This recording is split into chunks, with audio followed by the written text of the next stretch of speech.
Shout out Jamberry House. Right? Yeah, shout out Jamberry House. When's their next show? You got to get on the mailing list to find out. It's underground. Mm-hmm. Not cool enough to go. You gotta know. Well, now you know. I'm the guy. Yeah, I know the guy now. Why is some of the best things about knowing a guy? I do think that. Almost everything that's good is about knowing a guy. Can we think of some things like? It's everything. I guess I was thinking of like, Cambridge and, the best places to go to eat and whatever, and it's really just like, I think you've got to drive around and you've got to walk around, and I think you've got to drive around. Because I feel like there are some things you can't see from just walking. You don't notice necessarily. Do you have an example? I maybe it's just me. I don't know. But like, what did I notice? I noticed the Micro Center when I was driving, which is very close to where I work. Mm-hmm. Love the Micro Center. I wouldn't have. It's like I don't know. I wouldn't have. Okay, well, I've known about that. Okay, maybe it depends on the person, but I've known about that Micro Center since I was 9 or 10 years old. Yeah, people say this to me also, but they know about it. But that means it did work though. It was even like we were in Davis, and so this is completely different. Great, but there was this guy like on the street he was saying, young lady, like, do you want this is I have a great source of news for you, like news, and he was holding up a newspaper that it looked like he'd written the newspaper, and I was like, this isn't just some guy yelling at me on the street. Like, this could actually be something kind of cool. Maybe. But maybe he's crazy. Whatever. It could go either way. That's how Dave Portnoy started Barstool Sports, because he would hang out at South Station. And really? Hand out Barstool Sports magazine. Yeah. This was in early 2000s or mid 2000s. Oh, sick. Okay. And he would physically hand it out on the at the subway stations to people. Yeah. And then it got a following around Boston. I also radio. These kind of analog things, so like newspaper, magazines, radio. Like when I went my Amish week without my phone, I was fine because, I mean, my Mac works great in my house. Can text. In my house and at work. Yep. But driving, I would just listen to the radio. And I love listening to Radio's great. Radio's great. I love it. I think that, like, music should not be something that you should have, like, unlimited, unfeathered access to cue whatever song you want whenever. Like, I think about how, if you liked an artist and, they're coming out with a new album, you have to buy the record to hear the new stuff. You can't pick and choose, like, oh, what does everyone like? Mm-hmm. You have to just buy the record and listen to all of it. Basically. Like, it's not like, I like Geese and they came out with this, they come out with new music and stuff, and I'll just, like, listen to that one great song off that. It's like, no, you're gonna listen to the whole album because you bought it. Of course. Yeah, you spent money on it. It was an experience. It's something that you and there's are gonna carry be around. stuff you don't necessarily like. I think we need to, like, get more comfortable just listening to stuff that's not our complete favorite all the time. Oh yeah, because you put it on. How most people use Spotify, and myself included often, unfortunately, is I grab on a song I like, hit play for that song, and then let it autoplay after. It's going to recommend. Yeah. It's going to recommend radio. Stuff that you like and that you've listened to before. That it thinks I like, or that it's trained me to like, or whatever. It's used some devilish math to determine that, you're not going to skip this next song, and that's all it uses. Yeah. It's like, okay, you pay for premium, we want you to skip as few songs as possible, and include songs that we want to promote from our algorithm anyways. Mm-hmm. And it does that math equation on you, and you're listening for hours a week, so it's going to figure out pretty quick what tickles your ear. Yeah, it's a shame, because it's like, if you buy a bunch of records from an artist, and you have a favorite few songs on each of the records, you will listen to them in their entirety, probably, right? To hear your favorite song, you're probably just gonna start it from 2 or the 3 beginning times. or Like, at least whatever. three to 5 times you're gonna So play the you whole thing really- through. Yeah. You really get to know the artist, and you get to experience like things that are not as palatable to you, and I just think that there's value in that. I mean, obviously, those are like the dopamine. We shouldn't be getting like a immediate satisfaction of what we want all the time, but At all moments. yeah. That's true. To push back a little bit is what someone that grew up in the 80s or 90s would say is that they had to go through so many records to find good things, and they kept buying CDs. It's a waste of money and sometimes. or cassette tapes and then CDs, and they had to just keep churning through it, and there was so much junk music Yeah. that came out, and the only records that they kept were the best ones and whatnot. And But then you have this I think it builds an economy for the critic, which I think is also kind of cool. Like, critics have their own place in the culture, and I think that they're valuable.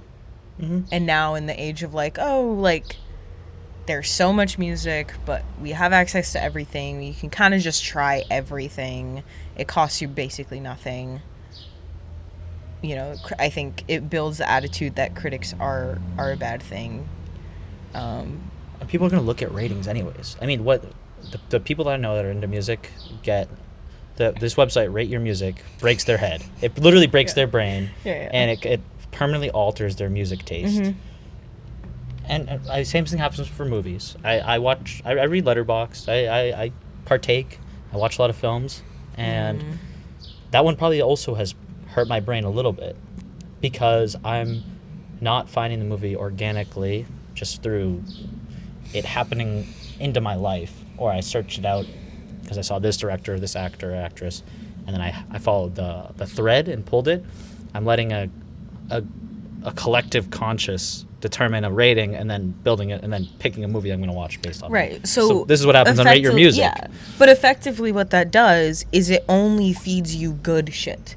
And I sort of do believe there is good shit. Like this transcendent. This it's technically great. It does you couldn't imagine how this could even be conceived. Every decision was right. There are those I believe in that category of stuff, right? Right. But then it's if you're only consuming the good shit, it's as good as only watching bad movies, because you have no standard for yourself. None. Where it's oh well, my friends want to watch a shitty horror movie. We should just do that. You should probably watch a bad corny movie.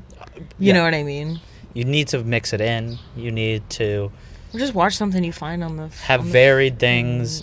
You saw Showtime Live page, yeah. It's hard because what is the right answer to how do you source that as to like it or not, the media you consume is gonna you can very carefully curate it or curate an algorithm, and then it's you can do it purposefully to have an effect on yourself because you know how strong the effect of consuming said media is on you. So how do you figure out which thing to consume? Well, because you feel like it's really important.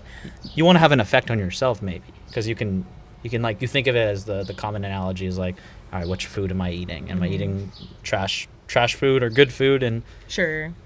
I mean, even that's kind of a more virtuous endeavor than just being I want to be someone who's cool and watches cool stuff. So maybe I am really virtuous. That's how that could be true.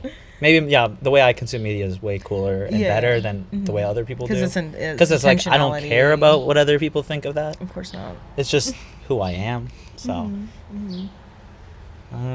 Okay, this is good. I just feel there's I talked recently. I'm I think that there's a lot of value in bad stuff, listening, watching, reading stuff that's just not good.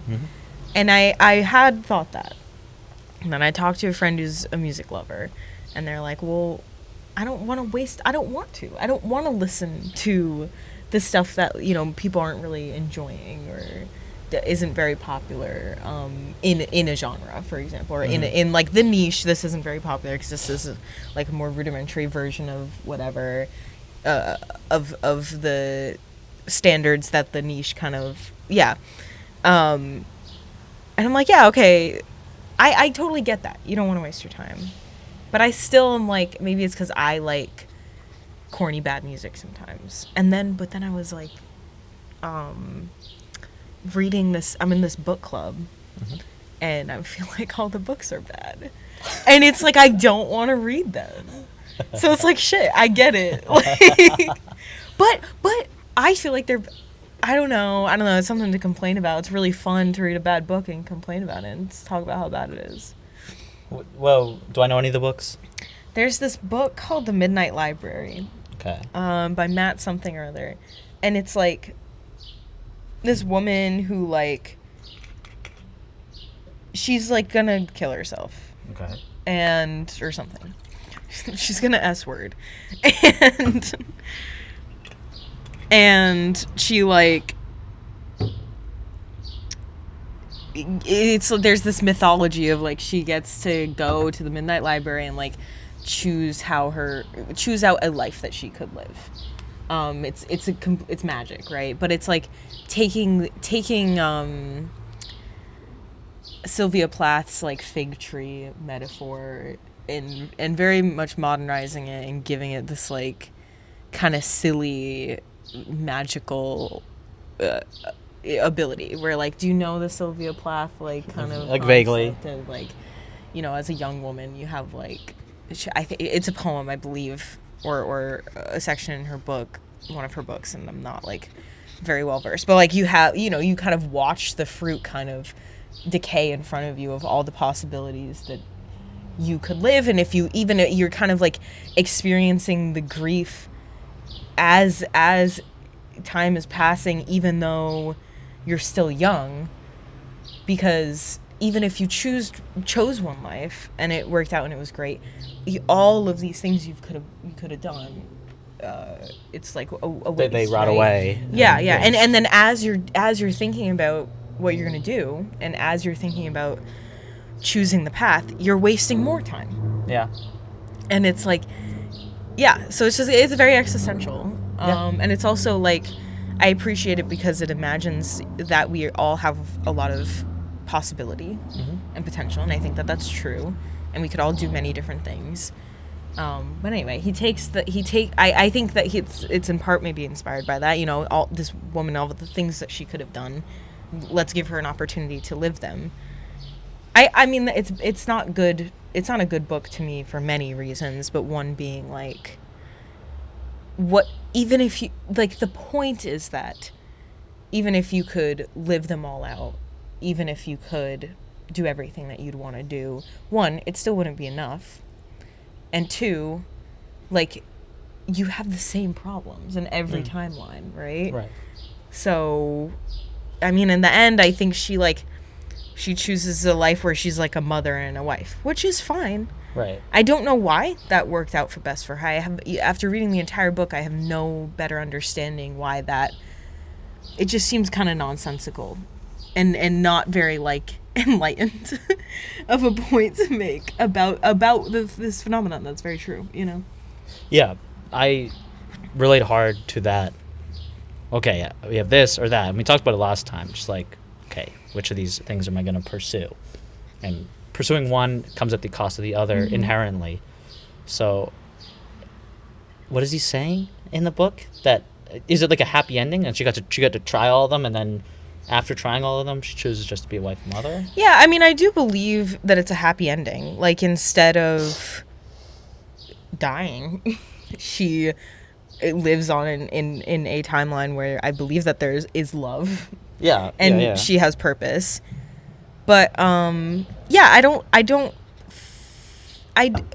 guess the point, it's not very salient to me because it's not super real. One, it's not super realistic that you would have this many opportunities. Most of us don't. No. And we kind of just have to make them. So, like, in the book, she's a talented musician. She's incredibly smart. She has, like, knowledge of geology and biology. And then there's another, she's, like, also, like, has a successful winery in another. And it's like, okay, I mean, that's great, and that's actually pretty easy. If I had all of those options, I'm sure I would choose one that's, like, Sure. that's freaking awesome. Yeah, My life would be amazing. But it's like, okay, the hard part, the salience of that is, like, the hard part is getting there, is building your life when you're in your mid-20s and actually building that opportunity. And we don't have, a smorgasbord of, like, exciting lives laid out in front of us. We kind of just have to make it. And two, I just, like, at the end of the book, I don't have any understanding of why that life worked out. What is better? Why is she no longer suicidal? Like, Sure. Right? Like, what changed ultimately? Because it is the mindset that should probably follow you through all of your lives. And I think at some point we're all just trying to figure out how to be at peace with time passing and opportunities going, coming and going. Yeah. I just feel like there's not a lot of insight to be derived from the book, but I mean, the points are, the phenomenon is there, right? I guess as a side note, last time we recorded a conversation, it was a beautiful day, like today, but it was raining very hard. And I had my phone under here, and I was like, it was soaking wet, and I was like, it's fine. It was not fine. And what happened to your phone? Oh, it was just broken, and yeah, it just, I bricked it. I bricked it pretty hard. It was like green screen, not working screen, and then I, like, hard reset it. I put it in the PC room at my work where it's, like, very dry and there's airflow. It's like, that'll get rid of it. Oh, that's not the politically correct room? No. At MIT? No. Oh, okay. Ha ha ha. No, it's a joke. Yeah, so Do you put it in rice? Bricked the phone, put it in rice, not for long enough. Yeah. That's a lie anyways. That was, like, for early flip phones. Sure. Nowadays it doesn't Well, work. I thought these things were waterproof. They're water resistant. Okay. Yeah.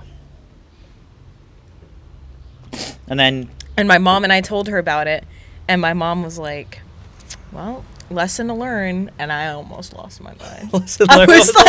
I was like, I'm 23 years old, and I can't afford this. Like, I can't afford any more lessons. What's the lesson?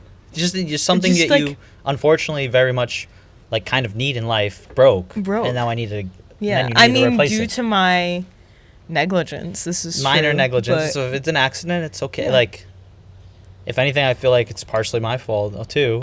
Like, it's too bad. Like, we're here just trying to fight the good fight, Right, of existing, because you wake up every day and then it's another day, This and is that's true. pretty heavy Mhm. every single day, and I have so many good things, but it still weighs, right? Right. So, and then So we need to talk about that. yeah. But at the So same why is that a lesson? Why is it a lesson to just lose money? It's not. It's like my brake pads were fucked. I need to spend a bunch of money to fix them. It's like, that's not a lesson. No lesson. That's just being alive. That's just like And it things cost sucks. money. I understand that lesson already. Yeah. I understand that. I want to stop learning that lesson. I soon. know that lesson. It's Do you think things will ever stop breaking? no. Here's They'll the thing. just keep breaking. No, they right? break more frequently. This is what With was what? Time? with time. Every year they break more frequently than Yeah. the last year. Yeah. Well, every year you have a higher probability that it'll break.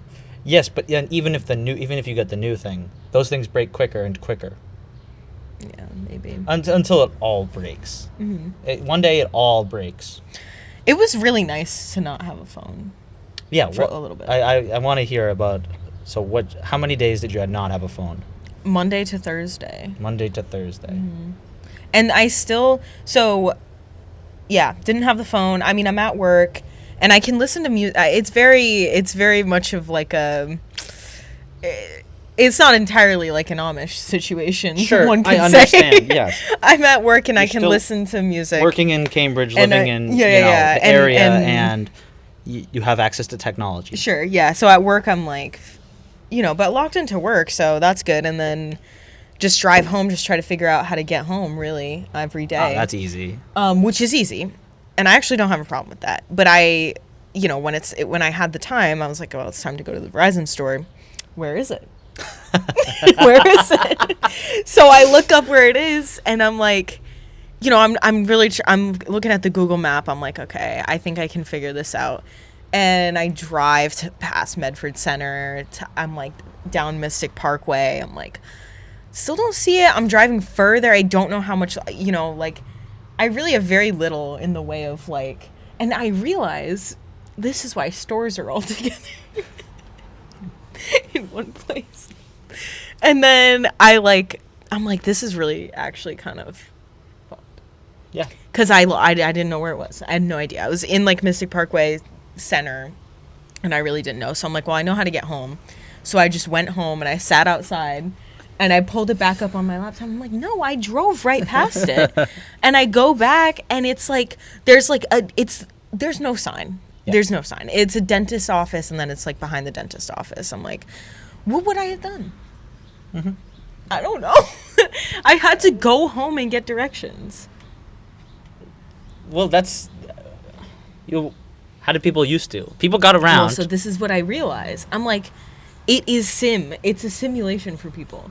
They get in their car and their brain, it's like they put their location wherever they're going into the phone, and then they're following it on the phone, right? I mean, I do it too, of course.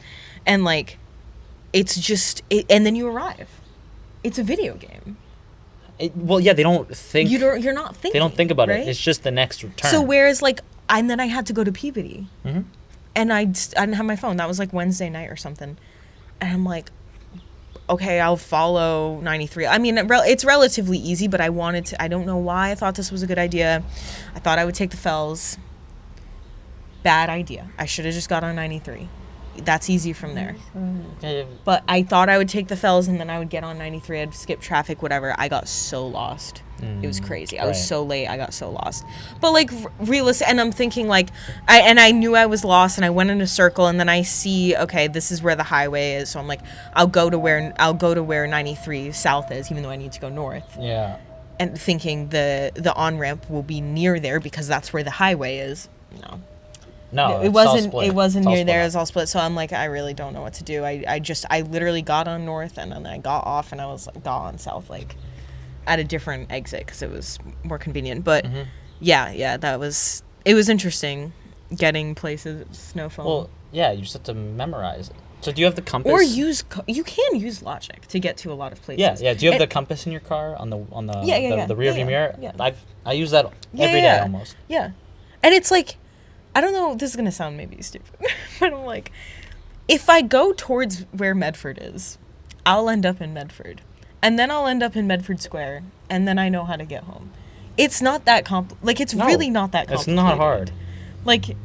Is it actually more convenient or faster or quicker, efficient to put it in your phone? If you're in, think about if you're in Manchester or whatever in New Hampshire, mm-hmm. you're with Mark, right?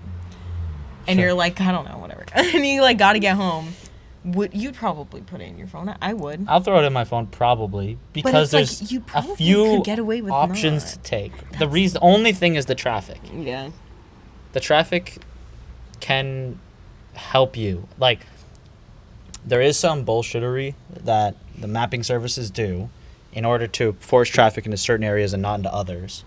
Are you serious? Often income related. Yes. This is real. Is that real? Yeah. Okay. Yeah. So there is some things that happen. There's some sketchy, weird things that happen. It's not life-altering stuff, but sure. No, from Manchester, New Hampshire, I know how to get to right here. But would you? Once I'm in Mass, specifically Manchester has there's two ways you can go. Yeah. Depending on what part you're in, you may want to go down Route 3, 95, 93 here, or you go across New Hampshire, just 93. Yeah. And so, there's two options to make. I'll check which one it is, and then I'll throw it on the maps. But like whenever I go home from work, I really know the way, but there's like 2 different exits to take, so I put it on, check it once, and then turn it off. Yeah. So it's, I don't know, but I got very it was fine. Yeah. It's fine. I got very lost, got there, fine. Got the new thing. Can't transfer anything because the other one's bricked, and I don't have a backup. I had stuff on my Mac I could transfer. Okay. But it's basically a new phone, and I don't have anything on it. I don't have Instagram. I don't really have much on it. Can you keep it that way? Yeah. It's been a week. So has it been more peaceful?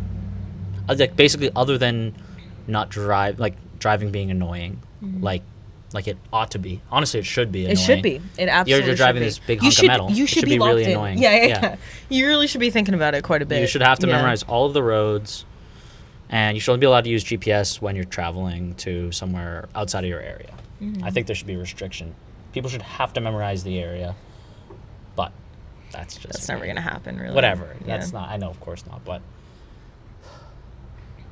yeah. Yeah, I mean, you start to realize that there's always something to be distracted with. So I'm thinking all this shit of like I'm gonna delete Instagram. I'm gonna like have a stupid phone, which I thought about, also a dumb phone. I thought maybe I need to buy one. And I was like, oh, I'll just buy a dumb phone if I need to buy a phone. Yeah. But it's not a bad idea. But it's like there is always something I waste so much time on my laptop, so much time just looking things up. Yeah, me too. And it's like it probably just is your kind of like discipline. It probably just is like a bit of discipline in general, and like a practice, like a daily practice of like, okay, I'm gonna get off it, Sure, but what I will say is that these are different environments. So there's the way that the modern model of it is that there's 3 screens. There's small screen, medium screen, and big screen. And honestly, so medium screen is used to work. I think the bigger is for the better. So yeah, the more and then the rules of thumb are horizontal screen is better than vertical, and then bigger is better also. Yeah. Big screen, where did these rules historic. come from? Well, it makes sense, right? Yeah. Do you know which 3 I'm talking Did you just about? make it up? No, this is like a thing. For a thing that people are talking Yeah, about? the jokes are is like,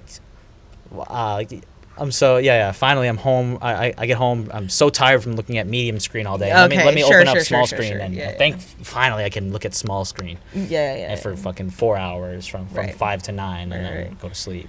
Yeah. I think TV is good. TV is different though. Yeah. The thing is that TV word is loaded because we were just getting around to realizing TV bad, and then it changed. A more worse. Yeah. and eviler. Yeah. More nefarious. Yeah. It's actually fine. At least it took effort. Even like trashy, shitty, base level reality TV shows. No, it took art. The edit of a Bad Girls Club TV episode. Someone loves that job. They're putting the edit together, and they are taking pride in that edit. Yeah. It takes so much work to put it on a TV show. Yeah. You have to work through a bureaucracy of network executives, and you have to will it into existence through a bunch of red tape. Yeah. At least you can respect that. Yeah, I mean, I don't know. To push back, there's art. I do think it's true on Instagram that or you know what I miss? I miss this woman, and she would get canned fish and make a little plate, and it was beautiful with citrus and whatever paired well with the canned fish, and it was just gorgeous. And she obviously had a great art and care for canned fish, of course. And you find that, and that's lovely. And that's the sort of thing where I'm like, I wonder what she's up to right now. And that's pretty low effort. You don't see her anymore. I don't see her anymore because I'm off the Instagram. So I see. But no, I mean, you're right. And at least you sort of have to think about, well, what am I going to spend an hour watching? Mm-hmm. And then you sit down and you watch Breaking Bad for an hour, and it's It's great. with your buddies or with family or whatever, and it's that's actually kind of something really cool to do together, because Breaking Bad's awesome, and you can think about whatever happens in the episode. I find when I watch TV, I think about the episodes throughout the week. Oh, it's great. And it's great. Like Severance. When it Severance comes out is weekly, yeah. when it comes out weekly, and then you Yeah. get to think about it all week. Yeah. Severance was a great success story, I think, in bringing back TV. I think it brought back a monoculture. If anything, it brought back a monoculture for a while, for at least my segment of life. Right. Everyone watched it. Everyone was talked about watching it. Severance. Everyone was talking about Severance. It's relevant. And it's very relevant. It is an art of the time, of its own time. Yeah, talk about a zeitgeist. Yeah, and like people. Yeah, I wonder. I mean, do we do the same thing? What are some great Sopranos? I guess, or like. It's the Yeah, it came out 90s, when we were like yeah. infants, Right. right? So I mean, great, but Game of Thrones when I was in high school. Game of Thrones, I don't know. These ones that are, there's a very distinct. So that's like based on a book, right? And so that kind of like world already existed for quite a while. Sure. And there is something cheap, and I mean this in like a very specific way, as in like it doesn't take too much effort, and there's a lot of payoff of taking fantasy and making it into live action, because it's like, of course you want to see dragons in real life. Yeah. Of course you want to see princes and princesses and have that be played out. So it's like very I think it's probably not hard to do, and Game of Thrones is a great success, but it's like Oh well. it's not the same thing, right? So Breaking Bad, Sopranos, these shows about regular everyday people, or not Yeah, really, I see actually, what about life, about life, yeah, real life. about American life, or about the whatever culture Real is life. relevant, real life, right? It's like that's actually quite difficult, because I think did you watch The Bear? No. I think The Bear doesn't it's trying really hard to be about real people in real life, and I think it misses the mark a little bit in a different way, but we don't have to talk about that. But Yeah. Severance does a great job. I mean, it's also like it is real life though. Like we could pretty real. feasibly live in a world like that. So yeah. It's not a big gap, like jump. No. Like there's the only like belief step that you need to take is the technology to shove the thing in your brain and then Yeah. switch, which The Neuralink isn't that far. Yeah. There's people who are fully paralyzed and now can use the internet with their brain. Right. There's like 3 guys or something. At least like publicly, there's like 3 people who can do it and like can actually use like devices now that were fully paralyzed before. With their brain. It's not like the eye thing, like the Stephen. Sure. Stephen The eye Hawking. gaze, yeah. No, it's like their brain waves. They can map like, okay, I'm moving. I know like how to move my pinky, and like that's a left click on the computer, and it like works.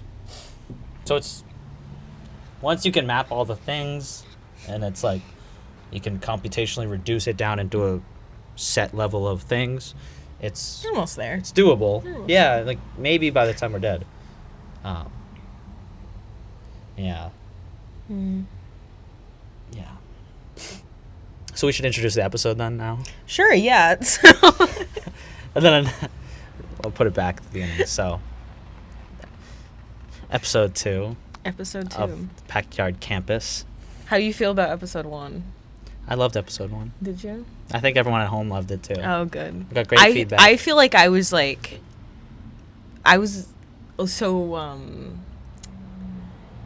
so feeling like it was a unique thing when it really isn't. That I was like, I had this like certain energy about myself. No, it's very unique. Okay. It's yes and no. It isn't in the concept of an idea, but it's unique because no one else can do what we do. There's nobody else who's me and nobody else who's you. This is true. Yeah. And so therefore it is one of the most unique things you can do. Yeah. Is just being yourself. No one can do it better than me. No, I think that's true. Right? I think that's true. And so shout out Dad. Shout out Bob. Top listener. Top He listener. stayed up I sent it to him and then stayed up all night because he can't sleep in the middle of the night. He like wakes up like Sure. 4 times, Sure. use the bathroom and stuff. Yeah. Probably happened to me when I'm 60. Ooh. And then he watched the whole episode. That's Because cute. I like, yeah. So. And Nick, our only commenter. Did Nick comment? Yeah, he did. Oh, okay. Yeah. Today? He must comment. I think a while ago. I think he commented, "I've been waiting for this" or something. Yeah, he didn't watch it until today. I don't think he even like watched Oh, or so listened he until just. today. Oh my god. He threw it in and yeah. Fake. Because then he texted me today and said I can't find it. Yeah. Regardless. No. Yeah. So Packyard is our vault of, or it's our record of conversations. Record of conversation. Yeah. It's going to be vital in the future. And despite the fact that everyone thinks there's full saturation in podcasts and in online content, and in some ways it's true, and there is, we could touch on the dead internet theory and this and that. It's vitally important, I think, for regular people to document and get their thoughts out into the world for their future self. And if it even just for that. even if it just so for that, happens to yeah. move the needle from everyone else just a little bit, more importantly, the people close to you in your life, whatever, that's great. That's like a great byproduct. I think for you and your future family members and friends to look back on it, it's pretty important. No, that's so fun. And I think, like, hopefully the practice of chatting becomes more important. And I think that people thought that was going to happen with podcasting, and like, when do you think it got really popular? Like 2019 to through the pandemic? Yeah, it hit like peak. Probably 2021 was like peak podcasting, I guess. I think people really thought that there's something very unique about it, which is maybe true. But I think that people had a lot of hopes for what it could do for, like, society. And then, you know, there's this whole thing about guests, and there's a whole thing about production and whatever. But I think ultimately, hopefully, people are just having conversations and, like, seeing that as kind of an art in and of itself.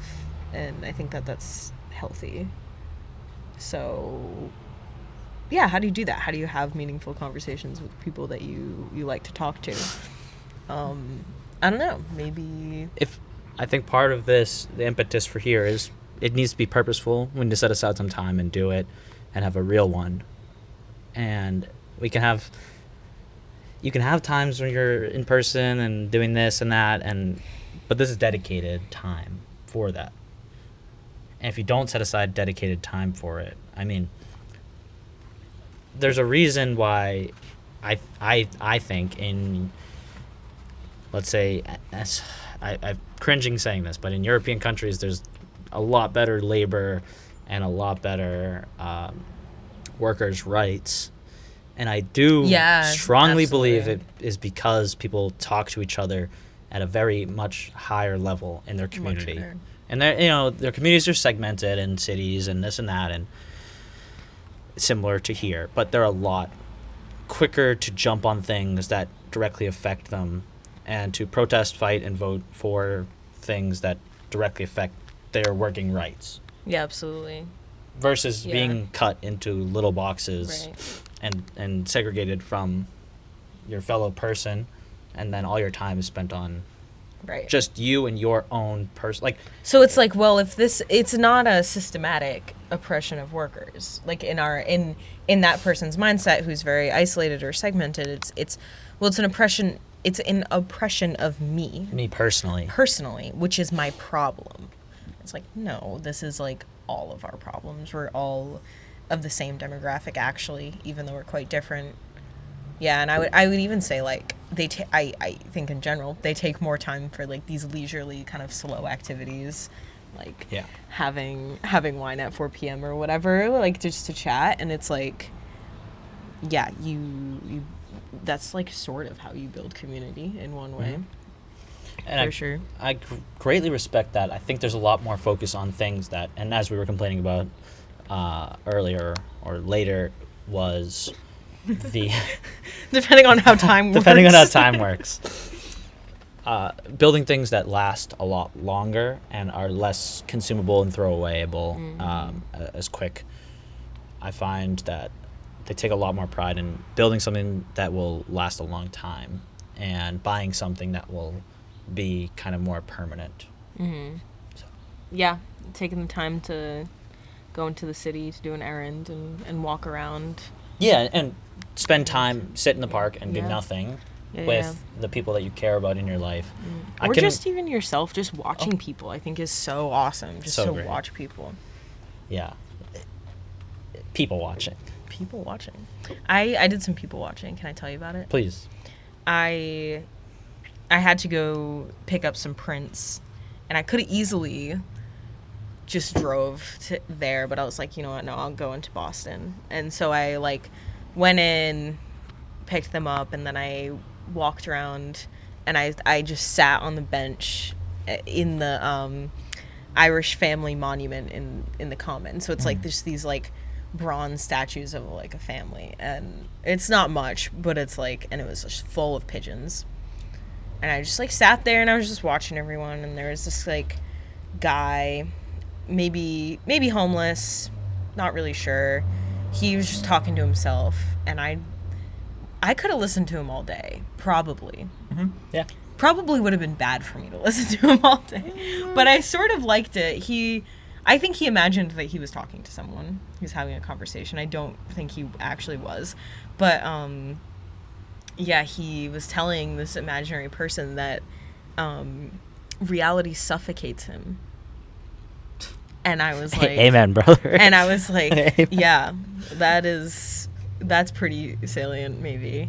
Yeah. And he was just like, all the pigeons would like come around him, and he would say that, and I was like, yeah, I don't know. Okay. I feel like not in that moment, right? It was pretty, there was a lot of peace and solitude and being around a bunch of people and just kind of watching them. And that's like the most in reality you could probably get. Yeah. But no, reality it can be pretty suffocating, for sure. It can be extremely suffocating. Yeah. I think there's very few times where it's not suffocating. Well, you find your places. The peaks of mountains are pretty healing. It's a pretty good spot to be. They're pretty damn healing to be up there, and I think parts of that peaks. Let me think. Peaks of mountains. The porch in Medford. Porch. Yeah, the back porch in Medford. Back porches in Medford.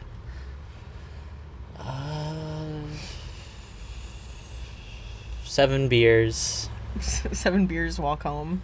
Speaking another language to someone. Oh, okay. These are the places I find peace. Yeah. But like, don't you think that's like, that is reality, right? Yeah, those sections of reality. That is reality. But those sections of reality. So aren't suffocating. What are the pieces that are suffocating? Everything else. Waking up is one of the most suffocating pieces. Yeah. Waking up, even... Do you feel like work is real, though? Like, is that part of real life, or is No, it is real life. It's just another section where there's kayfabe going on, where you have to speak different and speak in a way that you don't necessarily really want to, and that doesn't suit your base need at this moment, but you're spending this time so you can have the other moments unshackled. Almost always. Even if you own your own business, if you work a little store, your base desire at that moment probably isn't to run that store. Like, even if you're like self this and that. I always think when I go into a store and they greet me with like, I want to be greeted like so friendly. I want to feel welcome in the store. And I always think, I have that initial thought where I'm like, oh, I hope they're really nice to me when I walk in. And then I have the thought of like, how exhausting must it be to have to be nice to everyone that walks in this door? Tough. Screw that. Screw that. I do derive a lot of enjoyment out of the work part of work. And while the people I work with are great, I don't necessarily derive any. It's like just neutral. Like talking and interacting with the people at work is just neutral. And the work part is great, actually. But that makes me wonder. No, it doesn't make me wonder at all. Actually, it's just work. Doesn't make me wonder. Yeah, There's no wonder. it's just like, but so There's like no wonder. the most real things, right, are like the feedback that you're kind of getting from the world, like the how nice it is to like sit here. It's not very hot out. There's a nice breeze, a bit of sun, and like it's quiet, right? And like that is not suffocating. That's the opposite. No. And like I'm thinking probably the things that are suffocating are like all the constructs, right? Traffic bills, Job, work, and such. conflict with the people you And then love. but then like you could even be here, right, sitting here, and like I've been there, and you're just like in your head, and you're thinking about Monday, you're thinking about tomorrow, and you're thinking about all the stuff you have to do and the bills you have to pay, and I don't have enough money for this, and then you have to plan that, and and so you're just in yourself. That's not reality. And I'm like, this guy, it's not that reality suffocates him, it's that reality ignores him, and that's like incredibly painful, right? Like I hate the idea that like for 2 days a week I'm very much like in the world, and then all the rest of the time I'm like in something else, and it feels like very self-involved, and it feels a little bit isolating, right? And very, but we have to do it, so like what do we do about it? You know, like there's this term, I've heard it vaguely, and I might not fully understand it, but it's called entering Babylon. And Babylon is when society was first invented, and the idea of a greater society outside of literal base human being existing in a small tribe, is that you enter Babylon for part of your time and cooperate and exist inside society, so then you get freedom outside of it at the rest of your time. I don't know why it was called Babylon, but it kind of makes sense. And yeah, so well, it's what you were saying. You're trading your time. You're trading the time that you have to be restrictive and behave in a certain way, even slightly, to have freedom for another time in your, after 5 p.m. or on the weekend or whatever. And like, I'm just thinking, yeah, I mean, that's fine. Mm-hmm. That's fine. Yeah, it's fine. And that's part of it, is that nature itself is one of the hardest parts of maybe being out in serious nature, which I haven't done from what I've heard, though, is that it's just indifferent to you. Mm-hmm. If a wild animal is so indifferent to killing, to ignoring, to hurting, or to snuggling with you, it's just indifference. Nature is at its core is indifferent. This is how this is a side tangent. This is how I feel about having a cat. Because everyone says, well, cats don't love you. Cats will eat you or whatever. Yeah. And it's like, that's fine. I got it. I know it's not a wild. It's an animal that like probably shouldn't care about me. There's no reason to care about me. I have no reason to expect its loyalty. It's a completely sentient, separate soul, like, from myself. Like, why would I expect that it would love me? That's so silly. Why do I need to force an animal to be a love button that I can hit any time of day, and I get affection and love at any moment of the day? Yeah, don't work like that. I think that's strange to have an animal do that for you. That's cool that it does. It's great that like certain dogs are that way. That it's just like, okay, I hit this button and then, oh my God, I get all this love and affection. But that's not how love and affection should work. It's not real. That's not how it should work. Yeah. That's not. That's the antithesis of love and affection. Love and affection is an earned right that someone lets you in to have due to X, Y, and Z reasons, X, Y, and Z, that their values of giving that away. Sure, yeah. So cats, I think it's a great, it's been said before, it's not my take on it, but it's a good test of someone consenting to your independence.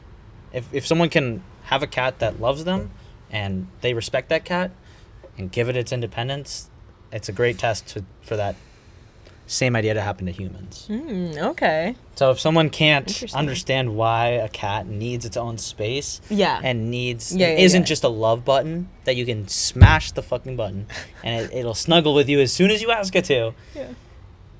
Because that's not how people work. People, and they shouldn't work. Yeah, like that. Yeah. I think people are a lot more like cats than dogs. Mm-hmm. Yeah, I can appreciate that. I can appreciate that. Well, you wonder what the need, and it's I'm not free of this, but you wonder what's the need for the love and affection at all moments of the day, that desire to have that. It's very childlike, I think. Like you just want to feel safe. It's immaturity, yeah. And so, how do I feel safe? Well, I know that as long as this person loves me, they're just gonna like protect me and give me food and shit, and give me everything that I need. So I need to be checking in all the time that they still love me. So I'm gonna touch them. I'm gonna like bother them and really push the boundaries to make sure that they, even being very annoying, that they'll still like me. And I think that happens in relationships a lot. Oh, it does. Yeah. I think that people are like, you know, I want to be myself, which means that all of the things that annoy me, I'm going to talk about and say something about them. And then all of the, like, you know, my little quirks are fine. They're fine. All of the, I want to sit here, I'm going to sit here. I'm going to do this and whatever I want to do. And then you have to, like, or I'm expecting that you would sit there and, like, take in all of that and love it. And then whenever, also on top of that, whenever I want to be touched, for example, you will touch me, and it's like, no. like you're doing things constant. I think generally people are doing things constantly that are inconsiderate, and like you have to temper that to like to have like a good relationship. Yeah, but just by existing, you're gonna end up being inconsiderate in certain ways to someone else in their life, because you're fitting in you and another person that are from different backgrounds, no matter how similar or different they are, and then you're trying to find a fit. And so there's gonna be tension. That's what you're signing up for, is tension. And that's actually part of the fun in many ways, is that tension of being different. Yeah. And just figuring it out. I think that's kind of fun. And honestly, figuring it out is super fun. But you don't see that until later. Until maybe you get to get it right on the first time, if so, great for you. But the fact that it's different and you need to figure it out, and there's risk involved the whole time, no matter what you decide to do, is actually the transcendent, enjoyable, and the piece that fulfills your soul, I think, is overcoming the part. And I think you would hope that doesn't go away, right? Like, even if you were living with someone for 10 years, you would still 10, 20, figure 40. out how to... Oh, there's always going to be a piece of them that you never can get. You can't understand the whole thing. Right? You know what? You can never get all of it. I like have fully come around on that. Yeah. Yeah. I'm glad you did, because I'm right. Because I'm right, yeah. And so, me and Allison have had this debate before about attraction, and we don't have to talk about it if you don't want to. We can. No, we can. About attraction, and until maybe the last 1 or 2 years, in the last 1 or 2 years, I've come around to understanding that I don't think attraction can sustain without a modicum of distance and a modicum of mystery in that person. If your desire is to understand all of somebody, I have concerns for that. Well, the desire could be there, but if you're actually actively trying to get all pieces of someone understood and not just be happy and feel lucky that they get to spend time with you and that they choose to be with you, if you need to also, on top of them giving you their time and affection and energy, be like, understand every little piece of their mind and soul, I'm worried. Yeah. I think No, I think you're right. just if you just listen to their actions and see how they do, and you should be one of the most, if you're really seeing someone, you should be probably the most knowledgeable person of them, maybe some family member, but eventually you're the one that knows them the best. But Yeah, I think you're there's always going to be, and I think you shouldn't give all parts of your mind to somebody. This is the central piece, is that Yeah, you I keep think this that's little the- piece yeah. for yourself. I think that's more the problem. I was like, well, they're one and the same. A Yeah, little it's bit, the same actually, thing. yeah. But it's how you act towards them, and then what you keep for yourself. And it's this little piece that you keep for yourself, just so there's a little bit of distance. Yeah. No, I think you're right. I think previously I was like very concerned with being understood. I wanted to be understood really bad. I mean, I still do. But because I think like, well, if I can be fully understood in my entirety, then like all the things that I do that seem like mean or malicious or that seem like cold will be understood as not that. And now I'm like, well, that's kind of silly for many reasons, but like ultimately, yeah, I think you're right, and mostly because, yeah, people want to be seen, and it's like I noticed that you're doing that, and I think it's because of this, because I know that this is happening in your life, and maybe you're stressed out and whatever. Great. Yeah. That's great. Yeah. But people are not to be understood. No. They're not to be understood. It'll never happen. And it's very like, I think it assumes a certain level of like ownership over a person, like, oh, I need to figure you out, like a puzzle. And it also like it has a tendency to like pathologize, you know, things that they do or how they are. And it's like, well, your parents were divorced, so now you do this. And it's like, well, who cares? Like, your parents were divorced when you were 8. I understand that. I sympathize with that. That is like a part of your life that's like important or whatever.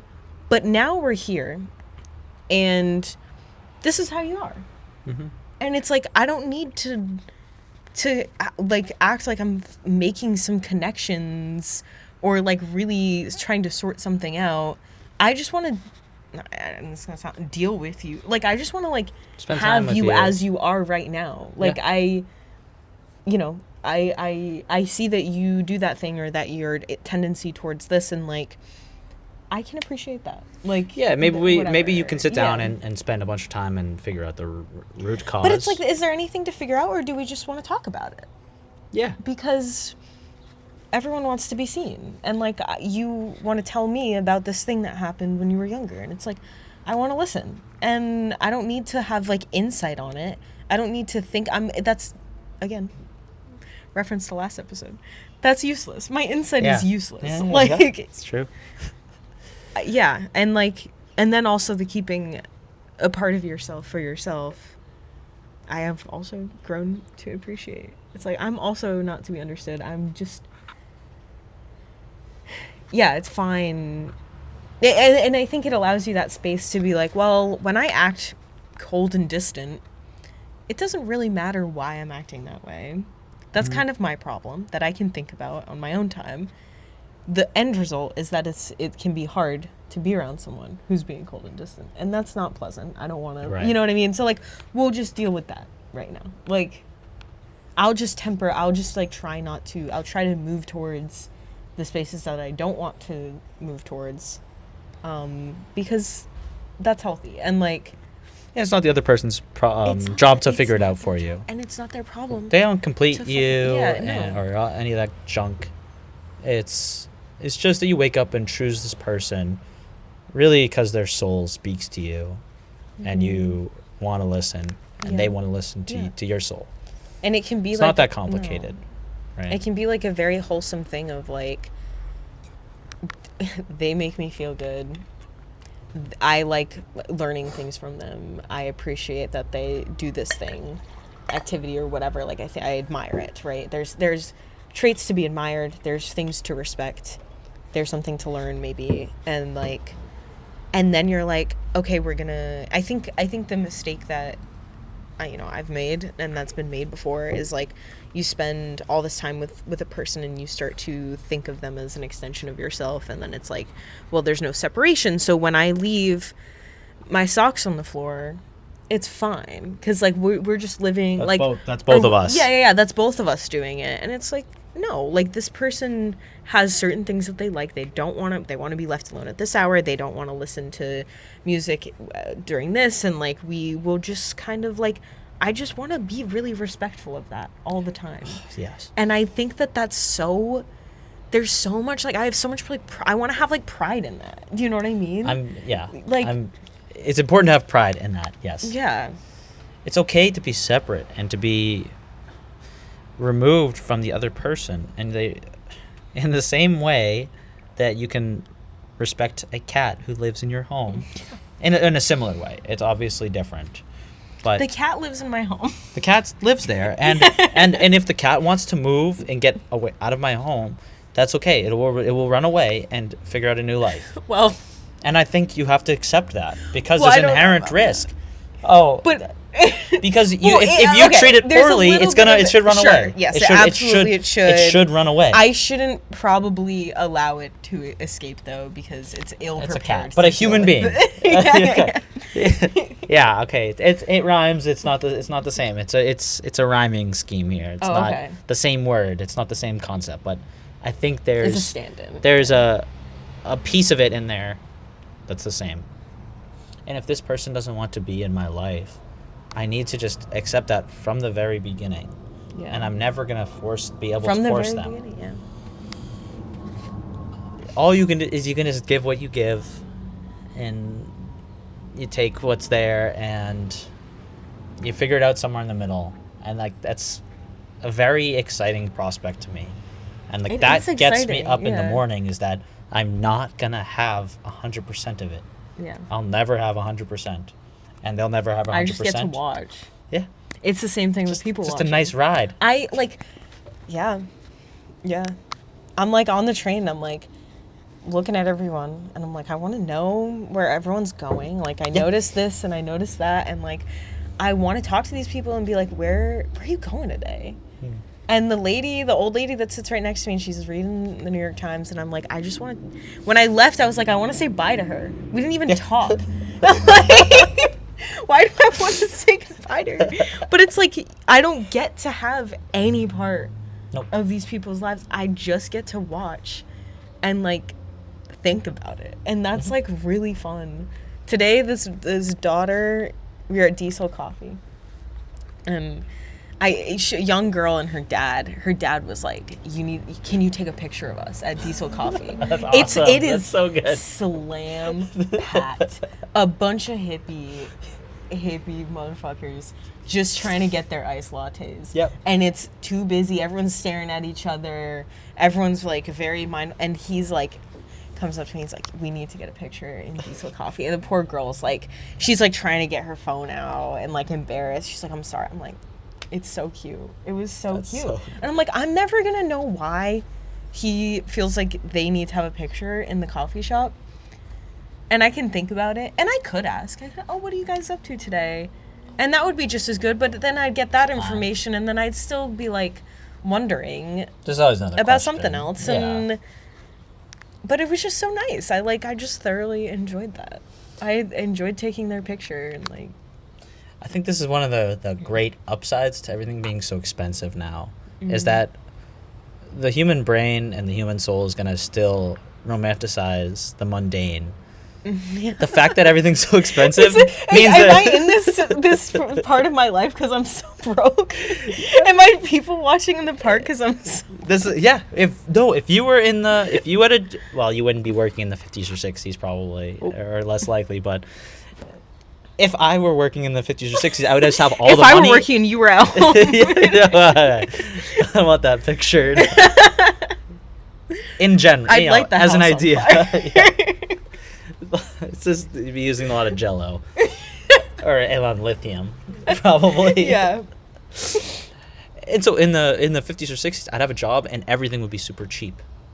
Everything Yeah. would be I would be able to get a new car like every 18 Right, months, right. 18 to 28 months or whatever. And just everything would be just like I get the Whiskey new all the new time. fucking thing. Yeah. And I'd be smoking cigs and having whiskeys, Yeah. and there would be no romanticization of mundane activities. Well, it is, yeah. For someone like me, because Yeah. I know I wouldn't have been a hippie in like the 60s. I just, most people weren't. There was plenty of big outside of it, but unfortunately, like, based on who I am and how I You grew would- up, yeah. I'd maybe go to college. It's like a 50-50 chance of being in college. Otherwise, I'd just like get an office job by shaking some guy's hand, Sure. and like he It was knows so my simple. uncle, It and was then so simple. and it was just like that's just how it was, and I wouldn't really spend a lot of time romanticizing. So I think people are like pissed about the modern world, but actually like what happened then from like 1950 to like 2000 was just consumerism like run amok, just absolutely run amok. Like things were cheap and affordable, but unless you were like in the Black Panthers or in the civil rights movement, which like that's like 1% of people, like no, that's 0.5% of people who lived from 1950 to 2000 was like in some major cultural transformation or contributed to cultural Maybe, transformation, yeah. or in some music scene. Maybe 1 to 10%, maybe. Yeah, I don't know if it's necessarily different any other period of time. I think that it's like you think about people who are like abolitionists, it's like very, very few people. So few. So, yeah. I think like So things would have been cheap and such, but you still have like, now we just have the modern trappings of life, and yes, things are expensive. well, also like culture sort of sucks. Like the 50s, like it's a very like death of culture situation. I think yeah, I'm thinking like It's like, well, after you win big, after you win the big war, the people come home, they're traumatized because they're like war veterans, and then you grow up and everything's easy. And I don't know I don't really understand what's being romanticized. I get it to a point, and I like fall into it sometimes, but I don't really fully understand what's being romanticized when today we have the 2020s, and I actually like the 2020s a lot. I actually do too. They're actually really fun, and yeah. like there's just enough struggle every day There is to deal with. Like it's okay. There's a good amount of it's like- struggle. that's okay. That's like, of course. Like one day you just wake up, boom. Pandemic. That's what You're alive. that's like the first thing I said to my mom. She was like very upset about a global pandemic, which Sure. is very fair. Yeah. And I was relatively young, I guess. I don't know. But you know, doesn't it suck that you can't go to college and da, da, da, da. Yeah, it sucks. And my first thing was kind of like I just feel like I'm not special. Like it just something horrible happens all the time, I guess. And like if this is what it is, okay, we'll figure it out. And it's like yeah, there's enough struggle to Yeah. I was so in this infamous Sunday or Friday where the guy was like reality suffocates me. I was like walking around, I'm like I really wanted to buy something. I really wanted to buy a nice dress, and I was like I literally can't afford it. So I'm like walking around TJ Maxx and whatever, and I'm like trying to look at what's on sale, and I find something that's on sale, and I'm like I will get this, and I'll just not take the tags off, and I'll wear it to what I want to wear it to, and then I'll return it. And I'm like, and the lady was like, I like made sure with her, I'm like, yeah, I can like return this, like even if it's on sale. And she's like, yeah, it was great. And I'm like, this is awesome. I can just fucking borrow. I can just fucking borrow. No, you're not in Shameless. You can't do it. But I can. I totally can. Like I brought it home. I was like, wait, it's actually like fine. I can just like. Wear but it it's once this and like. return it. But it's That's just this great. like mentality of like, I don't know. What are we preparing for? What am I preparing for to go horribly wrong? That's what I feel like. I like got home. I'm like, I could fucking afford this. Like, chill out.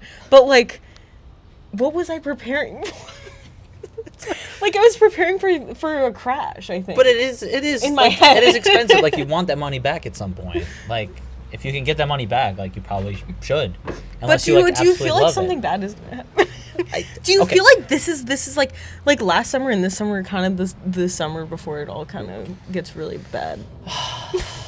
Well, do you feel that or no? So here, and I was just thinking about this, is that if the reason everyone was surprised at the pandemic and the reason why people were so surprised in 2008 when the economy crashed, and the reason people were so surprised when Russia invades Ukraine and this happens in Israel, is that nobody fucking reads a history book. That's true. Nobody picks up a book about what happened in history and gets primary sources of people's actual thoughts of the time. Yeah. If I've spent so much time reading primary sources of history and people's thoughts and actions and ideas at the time, scholar. Is that bad shit is going. It's already.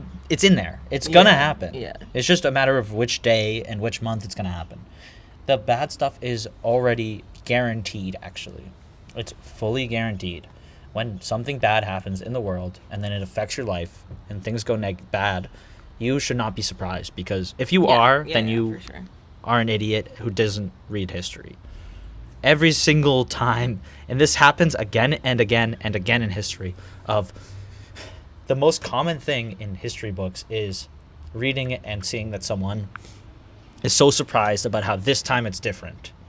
And that happens every single time about how this time it's different. Yeah. Every time. Every single time. Yeah. And so this is why I'm obsessed with history, is because every time it's the youngins are like this and they don't respect their elders and this and that. Yeah. All the way back to or being anti-war is illogical. Even that's always the thought, right? It's like always. Well, we just need this war to happen and to kill the bad guys, and then we're good. Sure. But you shouldn't be surprised. So every summer you should expect that. You should every day. Every day. This summer, I'm like, there's gonna be a crash. I can't if there's spend no crash, extra money. Or there's if there's no crash or no war today, you should be just like smiling, because tomorrow there will. Tomorrow's gonna. But then, happen are tomorrow. you supposed to live in fear, or do you No. buy the dress?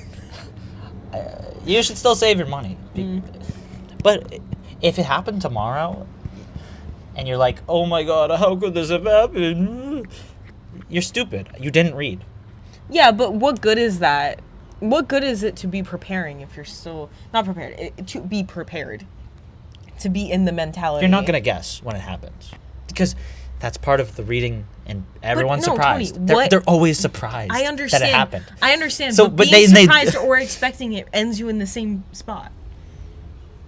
Ultimately. Because you're not going to be a doomsday prepper. No, of course not. That's stupid. I don't have enough space in my apartment. I have a little tiny room. I don't have enough space to prep cans and all that junk. If it happens next summer, yeah. Do you just think probably? Okay, maybe so. Yeah. So what you're saying is that it doesn't end you in the same spot, because when it does happen, you're not miserable. No, you'll still be miserable because there's a war. Then what World War III. So then why prepare? Why have the mentality of expectation? If there's no, it's just bad things happen. Right, but what does that do? What does that do? And the reading and the primary sources and everything do that? The blissful ignorance. No, the war still happens either way. I understand, but you're arguing to read a book. Yeah, don't. What does that do? I know what it. I feel like I would love for people to read books. I think you also. don't get it. You just die anyways. When the war happens, you just die. Why should someone read a book? So when the war, it doesn't matter. No, I guess you don't have to.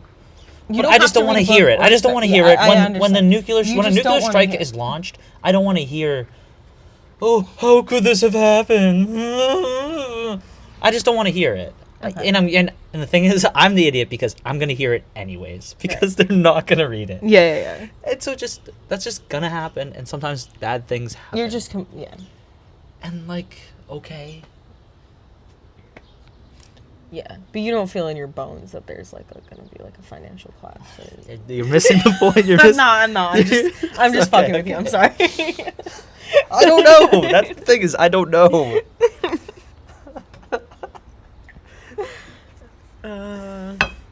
It just looks like downtown's such a ghost town. Like the Marshall's TJ Maxx situation, all those shops and everything. It's like, I'm sure that used to Marshall's in like which section of in Boston? yeah, like off Park Street and then Okay. or Government Center rather. Yeah. Like nobody's shopping like that.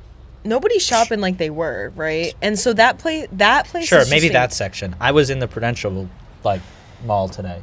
Oh really? People were shopping. What's happening? I thing. I bought hiking boots. I don't we know. have no idea what's happening because we're so not. You and I aren't even on the same page. I guess not. No, there's no way. Yeah. Because I'm like, it's all going down. Why? It's all going down, and you're like, no, I'm gonna get some new boots. So it's like I got hiking boots. I'm going hiking this weekend. We have no idea what's happening. I think. Well, what makes you think it's gonna go hit the fan? Well, you just said that it should. No, just don't we're be due for the big one. No, we're not due for anything. The big one, yeah, we're due for the big one. That's an earthquake in California. True. Yellowstone, due. Whatever. And World War III also due, I guess. But, like, just get the hiking boots. And go on a hike. It's not that hard. Whether the war happens or not, you can try and attempt the hike. Either way. Yeah. I just feel like I was surrounded by an environment of desolation and failed consumerism that like you could only ever expect in late stage capitalism, really. But it really influenced my attitude at that Marshall's. Yes, and that's also correct. Like, yeah, yes. But if I had enough, I had enough. I looked and I can buy hiking boots, and then I bought them, and then but we were just in very different places, I think. I guess. If you were not in the Prudential Center and you were buying those, and I bought them on Newberry actually. Oh. Kind of hurt the wallet. Okay, so we were in very different places. Yeah, Government Center, Marshalls. Marshalls and the and Arcterra. Like at a different time, I could be in that Arcterra with the same. You know, all the numbers are the same. And I'm like, yeah, let's do it. Sure. But the thing is, in the high-end place, you kind of feel better. Exactly. That's the thing. It's like, no, the Marshalls does have the doom and gloom. And I'm retiring I had Marshalls hiking boots for 5 years. And I have done so much hiking in those boots. And I finally, like, ripped this last year. Like, a couple months ago. And then, okay. Now I'm in the next stage of life. I've been really good about saving. It's time for the new boots. I fully understand that. I'm just saying. I sure got LL Bean. I didn't feel like going over to an LL Bean. Yeah. I should have really splurged on them, but because that money's gonna buy me the piece I was talking about at the top of the mountain. Right. Well, no, okay. In the park, you were able to romanticize the mundane. But why not in the Marshalls? Right. Maybe it was just the moment of the day, or yeah, I don't know. Where you were in your cycle or something. But it's important to romanticize those mundane pieces, and this is why the 2020s are good, right? Yeah, I guess you really, if you tried hard enough, you could romanticize the Marshalls. Yeah. But it might be one of the most. It might be in the category of one of the most difficult things to romanticize. That I like going to Marshalls. I have a great time. You have a great time? Yeah, it's great. There's nothing personal about it. No, personally, my wallet saves so much more money shopping there than going to any other store. Yeah, but like, it's like the graveyard of all the things that weren't sold other places, and then everyone that's in it is like in a bad mood. Not me. I'm in a great mood. It's like, I'm saving money. Yeah. The place sucks, and I'm saving money. Yeah. Well, that's how, I mean, okay, but let's compare this. Let's think about this. A market basket. A market basket, everyone is miserable. Yeah, just stick with me. Everyone's miserable. It sort of sucks. It's a little dirty. It's hard sometimes to find what you need. Yeah. A market basket is the best place to be at 10 a.m. on a Sunday. It's the best place to be any day. Any time of the day. Any day. I leave that place, I'm so happy. Beaming. I'm so happy I almost get hit by a car, still so happy. Cheesing in the parking lot. Yeah, the guy that's doing the carts yelled at me the other day. I was like, I literally just smiled right at him. Yep. And like, what is the difference in that? Maybe, and this is what I think, the market basket is full of working class people who are not pretending to be anything else. And you see people from all walks of life, but again, we all share the same demographic, which is that we are the working class. The Marshalls is full of people who are trying to be something else, I think. Am I missing it? I think you have the wrong store. I see the point, and I think it might work somewhere else. But not the Marshalls. I don't think Marshalls is people full of people trying to be something else. I I see the point, and I can see why you hate it, and it's okay.